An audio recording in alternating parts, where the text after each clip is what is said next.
নমস্কার, আমি প্রসূন আচার্য। আপনারা দেখছেন প্রসূন আচার্য জার্নালিস্ট চ্যানেল। বন্ধুরা, আজকে মমতা বন্দ্যোপাধ্যায় পথে নামছেন। তিনি ধর্মতলায় মিটিং করবেন বা জমায়েত করবেন। কালকে রাত্রি পর্যন্ত কোন এলাকায় পাবেন, কোথায় করবেন সেটা পরিষ্কার ছিল না। মোটামুটি ওয়াই চ্যানেলে তিনি মিটিং করবেন, এটা ঠিক হয়েছে। এখন প্রশ্ন হচ্ছে, যেভাবে তৃণমূলের ঘরের মধ্যে বিদ্রোহ দেখা দিয়েছে, মমতা বন্দ্যোপাধ্যায় রাস্তায় নামায় কতজন বিধায়ক এবং সাংসদকে তিনি সঙ্গে পাবেন, সেটা দেখার জন্যে গোটা বাংলা অপেক্ষা করছে। দেখুন, এর আগে বিরোধী থাকার সময় মমতা বন্দ্যোপাধ্যায় বহু সময় একা হয়ে গিয়েছিলেন, কিন্তু 15 বছর শাসন ক্ষমতায় থাকার পরে যেভাবে 80 জন বিধায়ক জিতে আসার পরেও 1 মাস বাদেও এখনো বিরোধী দলনেতা শুধু ঠিক হলো না তাই নয়, বিরোধী দলনেতার মর্যাদা পাওয়া নিয়ে যে সই এবং সেই সই জাল, তাকে নিয়ে সিআইডি, এবং শেষ পর্যন্ত সিআইডির কাছে যাওয়ার কারণ হিসেবে স্পিকারের কাছে চিঠি দেওয়ার জন্য যেভাবে ঋতব্রত বন্দ্যোপাধ্যায় এবং সন্দীপন সাহা, এই দুজন ফার্স্ট টাইমার এমএলএকে দল থেকে তড়িঘড়ি বহিষ্কার করতে হলো। এবং তারপর আমরা দেখলাম ঋতব্রত বন্দ্যোপাধ্যায় বিরোধীদের, দলের মধ্যে যারা বিরোধী বলতে দলের মধ্যে যারা বিরোধী, তাদেরকে নিয়ে একাধিক জায়গায় মিটিংয়ে বসলেন। তা থেকে প্রশ্ন উঠতে বাধ্য যে মমতা বন্দ্যোপাধ্যায়ের ওপর সত্যি কি দলের যে গ্রিপ বা যে রাশ, সেটা প্রায় চলে যেতে বসেছে। এটাও বাজারে খবর যে প্রায় 50 জনের উপর বিধায়ক আলাদা করে বেরিয়ে গিয়ে প্রগতিশীল তৃণমূল কংগ্রেস বা এই জাতীয় কোনো দল করতে পারে, একেবারে সিন্ডে লাইন, যেটা মহারাষ্ট্রে হয়েছিল। আমরা এই সব নিয়েই আলোচনা করব। তবে তার আগে আপনাদের বলি, আপনারা যারা আমার চ্যানেলটিকে দেখছেন অবশ্যই সাবস্ক্রাইব করবেন, শেয়ার করবেন, লাইক করবেন, কমেন্ট করবেন এবং পারলে মেম্বারশিপ নেবেন। বন্ধুরা, আপনারা জানেন যে অভিষেক বন্দ্যোপাধ্যায় সোনারপুরে যাওয়ার পরে কিভাবে তার হেনস্থার শিকার হয়েছিলেন, কিভাবে তার উপর পচা ডিম, ভালো ডিম এবং পাথর ছোঁড়া হয়েছিল, মহিলা এবং পুরুষরা ছুঁড়েছিল।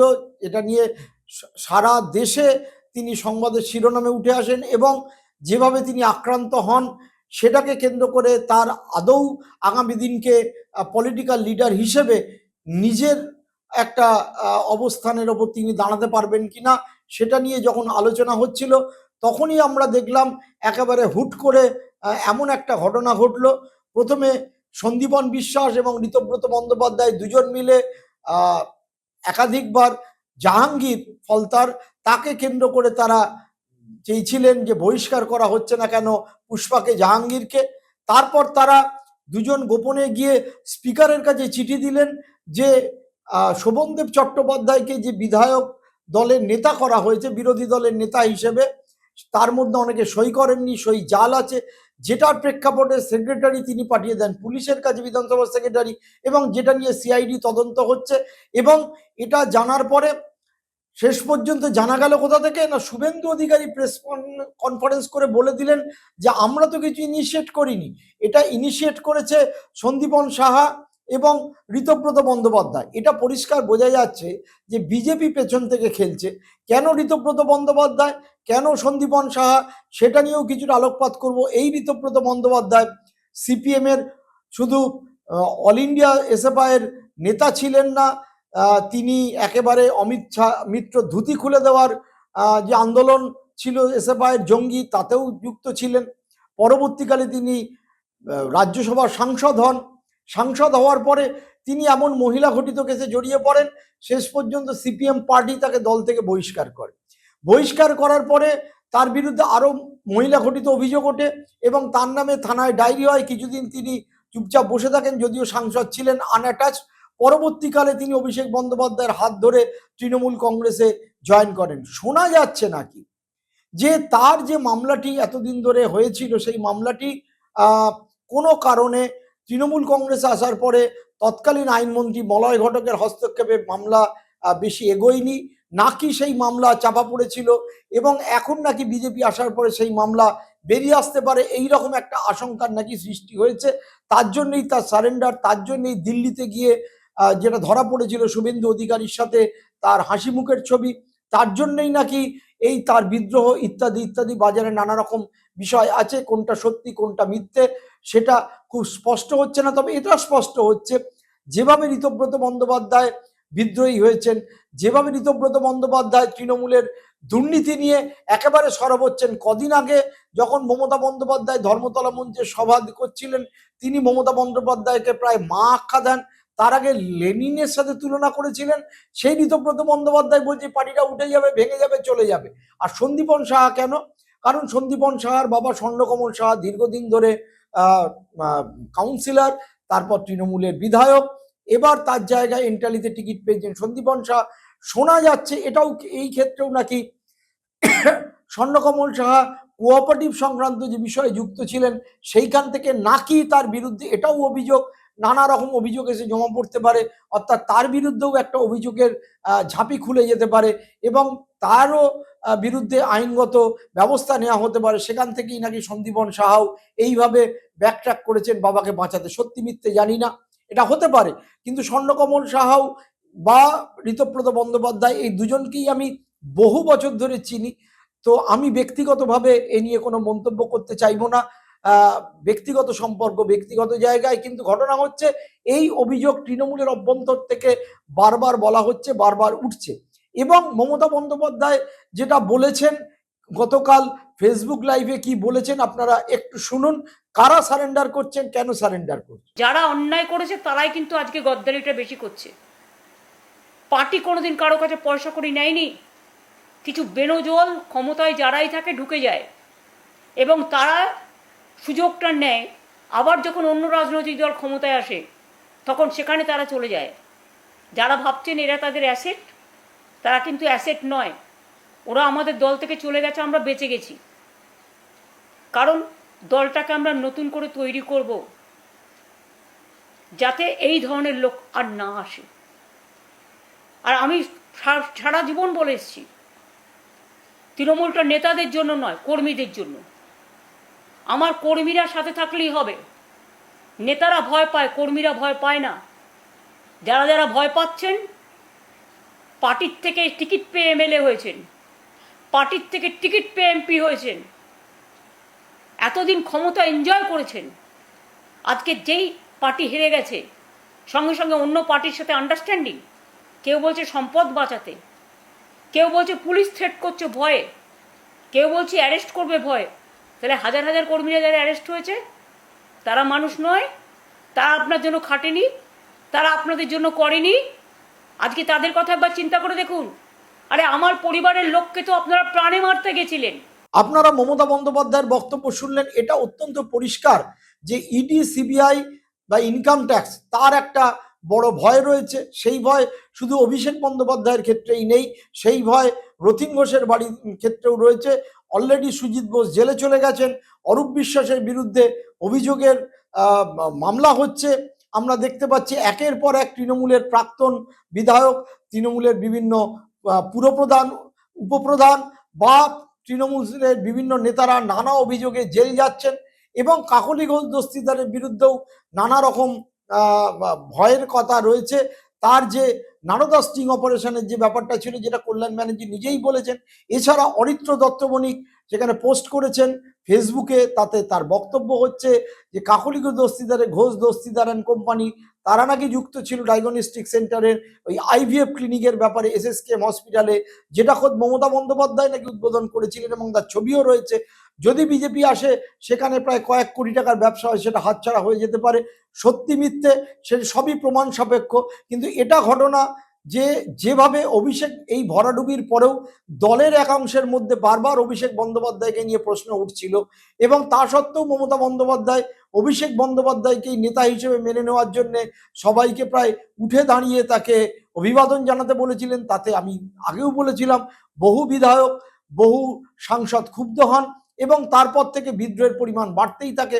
প্রায় 10 জন সাংসদ সেই ক্ষেত্রে দলের সাথে নিয়মিত যোগাযোগ করছেন না এবং আমি আগেও বলেছিলাম জোনাদশেক বিধায়ক ছিলেন, কিন্তু সেই সংখ্যাটা ক্রমবর্ধমান, এটা পরিষ্কার। বিশেষ করে শোভনদেব চট্টোপাধ্যায়কে যখন তার বিরোধী দলনেতার ঘর দেওয়া হচ্ছে না, তাকে যে রেজলিউশনের দ্বারা তাকে বিরোধী দলনেতা করা হয়েছে সেটা চ্যালেঞ্জ হয়ে গেছে। সেই রেজলিউশনে সই নিয়ে নানা রকম কথা উঠেছে। যারা বলছেন আমরা নিজেরা সই করেছি, যেমন চন্দ্রনাথ সিনহা, তিনি পর্যন্ত গতকাল রাত্রিবেলা এসে এমএলএ হোস্টেলে একাধিক প্রায় 12-14 জন এমএলএ তারা এক হয়েছিলেন এই সন্দীপন সাহা এবং ঋতব্রত বন্দ্যোপাধ্যায়ের সাথে মিটিং করেছেন। তার আগে বারাসতের যিনি বাড়ি রথীন ঘোষ খাদ্যমন্ত্রী, তার বাড়িতে কাকলি ঘোষ দস্তিদার ছিলেন, এই ঋতব্রত বন্দ্যোপাধ্যায় ছিলেন। সেখানে প্রায় 7-10 জন বিধায়ক মিটিং করেছেন। তার আগে গতকাল ভিভান্তা হোটেলে সেখানেও জনাদশেক বিধায়ক মিটিং করেছেন। অর্থাৎ দেখা যাচ্ছে যখন মমতা বন্দ্যোপাধ্যায় তার বাড়ির বৈঠকে ডেকে 17 জনের বেশি বিধায়ককে পেলেন না রবিবার থেকে সোমবার, পরপর আমরা দেখতে পাচ্ছি যে বিধায়করা মমতা বন্দ্যোপাধ্যায়ের বাড়িতে যাচ্ছেন না, তারা কিন্তু আলাদা করে মিটিং করছেন।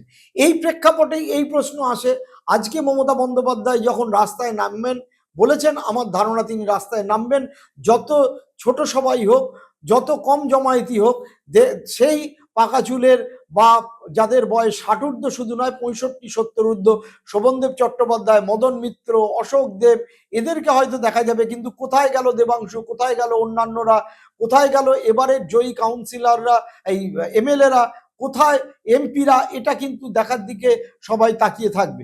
এই কারণে তাকিয়ে থাকবে যে অভিষেক বন্দ্যোপাধ্যায় রাস্তায় নেমে সোনারপুরে গিয়ে পাথর খেলেন, পচা ডিম খেলেন, তার হেনস্থা হলেন, হসপিটালে ভর্তি করলো না, 2টি হসপিটাল ফেরত আনলেন। কতটা ইনজিওর্ড কত না ইনজিওর্ড সেটা ডাক্তাররাই বলতে পারবেন। কিন্তু অভিষেক বন্দ্যোপাধ্যায়ের ওপরে এই যে হামলা হলো, সেটাকে কেন্দ্র করে কিন্তু একটা সর্বভারতীয় মিডিয়ার কিন্তু তিনি প্রচারে পেয়েছেন। যদিও এইখানকার সংবাদ মাধ্যম বিষয়টাকে একেবারে মবক্রেসিতে একেবারে ছাড়পত্র দিয়েছে এবং সেটা দেখাচ্ছে। কিন্তু মমতা বন্দ্যোপাধ্যায়, যিনি একা হাতে তৃণমূল কংগ্রেস তৈরি করেছিলেন এবং তিনি এখনো বলছেন যে আমি লড়ে করে আবার দাঁড় করাবো, তার বয়স তার সঙ্গে নেই, তার দলের বিধায়করা তার সঙ্গে আছে কিনা। দেখুন জাভেদ খান কাউন্সিলর থেকে বিধায়ক, তার পুত্র বিধায়ক তিলজলা তপসি এলাকার, তারা বলছেন 80% বেআইনি এবং যে বাড়িগুলো ভাঙা পড়ছে তাদের আমলেই হয়েছে। তারা পর্যন্ত গতকাল এই সন্দীপন সাহা এবং ঋতব্রত বন্দ্যোপাধ্যায়ের মিটিয়ে সেই জাভেদ খান পর্যন্ত চলে গেছিলেন। অর্থাৎ এটা খুব স্পষ্ট ইডি, সিবিআই, ইনকাম ট্যাক্স এদের হাতে বাঁচার জন্য। এবং এটা তো নিঃসন্দেহে বলা যায়, আমি বারবার একটা কথা বলেছিলাম যে মমতা বন্দ্যোপাধ্যায় ফ্যান ক্লাবের এক্সটেন্ডেড ফ্যান ক্লাব, যেটা Trinamool Congress is not a party, rather than extended fan club of Mamata Bandyopadhyay. এবার এই ফ্যান ক্লাবের মধ্যেই যারা জনপ্রতিনিধি হয়েছিল, দেখুন একটা হকারকেও যদি দেখা যায় যে তার আয়ের সাথে তার সম্পত্তিগত হয়েছে ডিসপ্রপোর্শনাল অ্যাসেট, তার ক্ষেত্রেও পাওয়া যাবে। একজন সাধারণ মানুষ, একজন কেরানি হয়তো দেখা যাবে তিনি সারা জীবন যে অর্জন করেছেন সেটা সঞ্চয় করে বা অন্যভাবে হয়তো তার প্রপার্টি মেলাতেই পারবেন না হিসেব ইনকাম ট্যাক্সকে দিয়ে, কারণ এটা জটিল প্রক্রিয়া। সেই ক্ষেত্রে এই বিধায়করা, এই সাংসদরা যদি ইডি, সিবিআই, ইনকাম ট্যাক্সের স্ক্যানারে আসেন, তাহলে প্রায় প্রত্যেকের বিরুদ্ধে নোটিশ সার্ভ করা যায় এবং প্রত্যেকের ক্ষেত্রে নোটিশ যদি সার্ভ হয়, তারপরে যারা উত্তর না দিতে পারেন, বারবার জেরার সম্মুখীন হন, শেষ পর্যন্ত অ্যারেস্টও হতে পারেন। অর্থাৎ গ্রেপ্তারি এড়াতে, হেনস্থা এড়াতে এই যে বিদ্রোহ, সেটা কি তৃণমূল কংগ্রেস আশঙ্কা করেনি? হয়তো মমতা বন্দ্যোপাধ্যায় এই রেটে ব্যাপারটা যাবে আশঙ্কা করেননি। এবং সবচেয়ে বড় কথা, তিনি যেহেতু উপর্যুপরি দুবার শুভেন্দু অধিকারীর কাছে হেরেছেন, একবার নন্দীগ্রামে হেরেছেন, তারপর তার হোম গ্রাউন্ড ভবানীপুরে 15,000 ভোটে হেরেছেন, সুতরাং তার যে নেতৃত্ব সেটাই কিন্তু ভার্চুয়ালি চ্যালেঞ্জ হয়ে গেছে দলের মধ্যে। ফলে দলের নেতারা মনে করছেন না যে মমতা বন্দ্যোপাধ্যায়ের উপর ভরসা করলে আগামী দিনকে কি দাঁড়াবে না দাঁড়াবে। উল্টো দিক থেকে তাদের সামনে থাকছে, আমি যদি একটু দূরত্ব বজায় করি, আমি যদি সরাসরি নাও যাই বিজেপিতে, সরাসরি বিজেপিকে সমর্থনও না করি, কিন্তু তৃণমূলের অভ্যন্তরের বহু জিনিস নিয়ে মুখ খুলি সংবাদ মাধ্যমে, ফাঁস করে দিই লাইক ঋতব্রত বন্দ্যোপাধ্যায়, তাহলে হয়তো আমি এ যাত্রায় বেঁচে যেতে পারি। এখন দেখুন, দুজনকে খুব তড়িঘড়ি তৃণমূল থেকে এক্সপেল করা হয়েছে। ঋতব্রত বন্দ্যোপাধ্যায় এক্সপেলড হওয়ার পরে সিপিএম স্বাভাবিকভাবে উল্লাস প্রকাশ করেছে, কারণ তারাও একইভাবে ঋতব্রত বন্দ্যোপাধ্যায়ের ব্যক্তি জীবনকে প্রশ্ন করে, তার জীবন চর্চাকে প্রশ্ন করে, এই মহিলা গঠিত বিষয়ের ওপর নির্ভর করেই তারা দল থেকে এক্সপেল করেছিল, যদিও ঋতব্রত বন্দ্যোপাধ্যায় বলেছিলেন মোহাম্মদ সেলিমের বিভিন্ন দুর্নীতি নিয়ে তিনি দলের মধ্যে মুখ খুলেছিলেন বলে তাকে এক্সপেল করা হয়েছে। এই ক্ষেত্রেও তিনি বলছেন যে বলতে দেওয়ার সুযোগ ছিল না, তাই জন্য এক্সপেল করা হয়েছে। এখন ঋতব্রত বন্দ্যোপাধ্যায় কি সুশীল সিন্ডে? অবশ্যই নয়। সুশীল সিন্ডে একজন টেস্টেড নেতা ছিলেন। সুশীল সিন্ডে শুধু নয়, অজিত পাওয়ারও অত্যন্ত টেস্টেড নেতা ছিলেন। শরদ পাওয়ারের পরে দ্বিতীয় ব্যক্তি ছিলেন। উদ্ধব ঠাকরের পরেই সুশীল সিন্ডে ছিলেন, আমরা জানি তাদের দলের নেতা ছিলেন, কিন্তু ঋতব্রত সেটা নেই। তাহলে পেছন থেকে কোনো অর্কেস্ট্রেট ওয়েতে খেলা যে চলছে এটা বলা বাহুল্য। এখন বিধায়ক দল কি ভেঙে যাবে? প্রশ্ন হচ্ছে ৮০ জনের মধ্যে ২ জনকে পার্টি এক্সপেল করেছে, অর্থাৎ ৭৮ জন, 2/3 ভাঙতে হবে। ৫৩ বা ৫৪ জন বিধায়ক যদি জোগাড় করা যায় তাহলে দল ভেঙে প্রগতিশীল তৃণমূল কংগ্রেস বলে হয়তো একটি পার্টি হতে পারে, যাদের হয়তো ইডি সিবিআই কখনো টাচ করবে না। কিন্তু সেটা কি করা সম্ভব? এখন আমার কাছে যা খবর তাতে এই সংখ্যাটা প্রথম দিকে ছিল ১০-১২ জন, বাড়তে বাড়তে ১৫-২০ জন হয়েছে। ইট ক্যান মেবি 30-31, কেউ জানে না।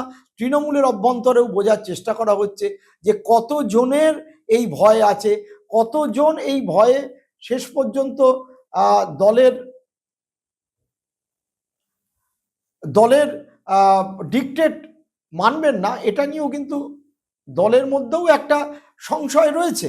মমতা বন্দ্যোপাধ্যায়ের মধ্যেও সংশয় রয়েছে, যে কারণে মমতা বন্দ্যোপাধ্যায় বলছেন পরিষ্কার গদ্দার একে বার করা উচিত ছিল। কিন্তু আমি একটা জিনিস বুঝতে পারছি না, আমি দলের একজন নেতার সাথে কথা বলছিলাম, খুব একেবারে মমতা ঘনিষ্ঠ, যে কেন মমতা বন্দ্যোপাধ্যায় সরাসরি এই ২ জন তো বাদ গেল, তাহলে ৭৮ জন এমএলএ কে ফোন করে বলছেন না তোমরা আমার বাড়িতে চলে এসো?